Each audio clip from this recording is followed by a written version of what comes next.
नमस्कार, आपण पाहत आहात लोकसम्राट महाराष्ट्र न्यूज। बातमी आहे नाडोली गावातील। नियतीचा घाला म्हणावा की दुर्दैव। सातारा जिल्ह्यातील पाटण तालुक्यातील नाडोली गावातून एक अत्यंत धक्कादायक बातमी समोर आली आहे। येथील मंगे कुटुंबातील 4 घरांना भीषण आग लागल्याने संपूर्ण संसार उघड्यावर पडला आहे। पाहूयात या घटनेतील सविस्तर आढावा। पाटण तालुक्यातील नाडोली गावात मंगे कुटुंबियांच्या घरांना अचानक भीषण आग लागली। ही आग इतकी भीषण होती की पाहता पाहता 4 घरे आगीच्या भक्षस्थानी पडली।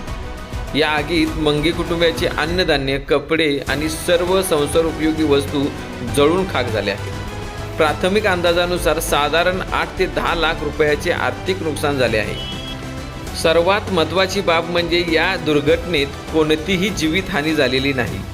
मात्र मंगे कुटुंबियांचे स्वप्न आणि आयुष्यभराची कमाई या आगीत राख झाली आहे। आग नेमकी शॉर्ट सर्किटमुळे लागली की अन्य कोणत्या कारणाने लागली हे अद्याप स्पष्ट होऊ शकले नाही।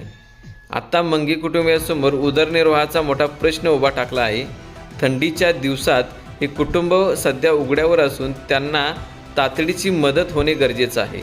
शासन आणि प्रशासन या गरीब कुटुंबाला तात्काळ नुकसान भरपाई देणार का, हाच प्रश्न येथील नाडोली ग्रामस्थ विचारत आहेत। या सर्व गोष्टीची दखल सातारा जिल्ह्याचे पालकमंत्री तसेच पाटण तालुक्याचे लोकप्रतिनिधी शंभूराज देसाई यांनी घेतले असून मुख्यमंत्री सहाय्यक निधीतून या कुटुंबाला मदत करण्याचे आदेश येथील अधिकाऱ्यांना दिलेले आहेत।